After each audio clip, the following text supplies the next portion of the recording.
Hi, everybody. For chapter 12, which is titled Entertainment in the Digital Age, I want you thinking about what types of media or technology you use for entertainment purposes. So, where do you go for movies? What TV shows do you watch, and how do you watch them? Do you use Netflix? Do you watch them online at the broadcast company's website? Do you use Hulu? Amazon Prime? When you're listening to music, how do you do that? Is it Pandora or Spotify? Do you still use CDs? And then how do you use those types of media and technology? What are the reasons you go for entertainment? So there's two main types of media effects, and media effects are the way something affects you from an entertainment perspective, and it can be cognitive, affective, or behavioral. Cognitive is it's what do you think about? The affective is how does it make you feel? If you remember, affective learning is about feelings. So an affective effect from media is how it makes you feel, or it could have a behavioral effect. So it could cause you to change a behavior or enact a new behavior. So there's two primary types of effects. There's hedonic and eudaimonic. Hedonic effects tend to be more immediate. They're positive and pleasant feelings. It's a sense of enjoyment. So think of your favorite movie that you watch over and over and over again, and you do it simply because it makes you feel good. That would be a hedonic effect. Then there are eudaimonic effects, which take a little longer. You tend to be more contemplative. They're meaningful movies. They're movies that you watch for appreciation. So the first movie that comes to mind for me is The Sixth Sense. It's a movie that every time I watch it, I see a different movie. I notice something new. When it first came out, I went and saw it twice in the theater. We saw it once, talked about it, went, oh my God, I feel like we're talking about two different movies. Stopped talking, went and bought tickets for the next showing, which was like 2 hours later, and noticed that my partner then saw things that I saw the first time that he didn't, and I saw things that he noticed the first time that I had missed. So it was like we watched two completely different movies. That would be more of a eudaimonic effect because it made us more contemplative, and we appreciated it more. You can have that same sense of hedonic and eudaimonic effects with video games. There are games that you play strictly for enjoyment because they're fun. But then there are games that you do, they're more insightful. So you do it more for the appreciation of it. So there are two different types of media. So you have analog and digital. Analog has to do with how things are saved. Analog tend to be storage units, for lack of a better word, that have to be played on special equipment. So think vinyl records, a printed newspaper. It uses the printing press to store that information on the paper. Movie reels and reel-to-reel tapes for music, cassette tapes. Those would all be analog types of storage. With digital, think back to chapter 1 when we talked about compression, conversion, and convergence, and we'll go through each of those again in just a minute.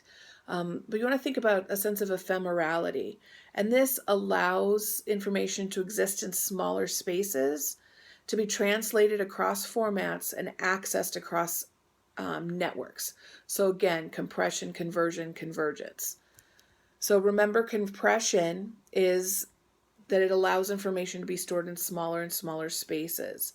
And you want to think about Moore's law, which stated that the accelerating pace of change, along with the exponential growth in computing power, will lead to the singularity, wherein information will be greater than brain power.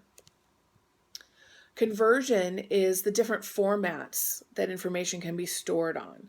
So think of the different ways that maybe in your own lifetime Music has been saved. So vinyl records, cassettes, 8 tracks, CDs, MP3 players.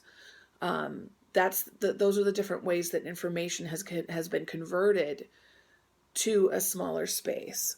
And then that convergence is the convergence of media. So think of all the things you can do on your phone. You don't just make phone calls anymore. You can send text messages, you can listen to music, you can play video games. I learned from from some of my in-person class students that you can use your iPhone as a controller for one of the dance party games with your Wii. So you don't have to use the Wii controller. So your phone is becoming a video controller now. And that's taking that information to a smaller and smaller storage space. And that has to do with interactivity. And interactivity is the sense that users influence the form and content of on-screen content. So think of that with video games. With Mario, with any of the Mario games, how much do you really influence the characters? How much do you really influence that on-screen content? But with Grand Theft Auto, you have a little bit more control of where the story goes, depending on, where you drive and who you shoot, since it is a first-person shooter game. Interactivity is also one of the main factors that separate hot and cool media. And determining whether or not something is hot or cool media has to do with task demand. So how much influence do you have over where characters go based on the video controller that you use? So with a Wii, it has higher task demand, so it's a hot media. It's something you have to think about a little bit more. The way you move your arm influences whether or not you hit the ball if you're playing baseball or tennis or golf, where that's not so much true with an Xbox traditional controller. In this chapter, you want to understand what copyright means. And copyright is ownership of intellectual property. So music is owned by the songwriter, not the artist that performs the song. It's owned by the songwriter. So the songwriter gets to choose who records the song, how the song is used. The newspaper has copyright protection. Videos have copyright protection. Generally with videos, it's the producer of that video. So how do we protect copyright in the digital age? That's why we have anti-piracy laws. That's what helps to protect copyright. That's what keeps people from sharing movies or TV shows or music. Sites like LimeWire have been accused of fostering digital piracy because they are file sharing sites. Any of your torrents, the early days of Napster was the early conversation in copyright infringement. Just because you buy a CD doesn't mean you own the rights to that music. It means you are afforded the right to listen to that music by purchasing that CD. It does not mean that you can put it on a file sharing site and share it with me, and I can go in and get it without paying for it. I have to go buy that CD myself or download it onto iTunes, or you get the picture.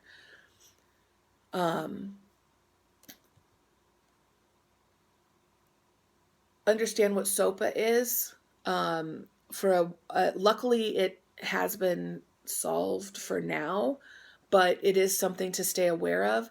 And it is the desired control of internet content.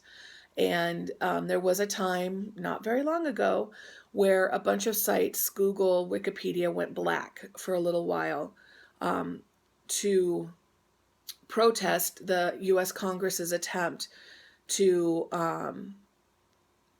limit what was allowed on the internet because of copyright concerns. So just remember how things have changed over the years. I remember having a Walkman. You used to only be able to play a video game by hooking it up to your TV, but now you have personal players. You can play on your phone. from a battery-operated portable sound to a rechargeable personal entertainment device in 30 years. That's how quickly things can change. So, I'll see you soon for Chapter 13.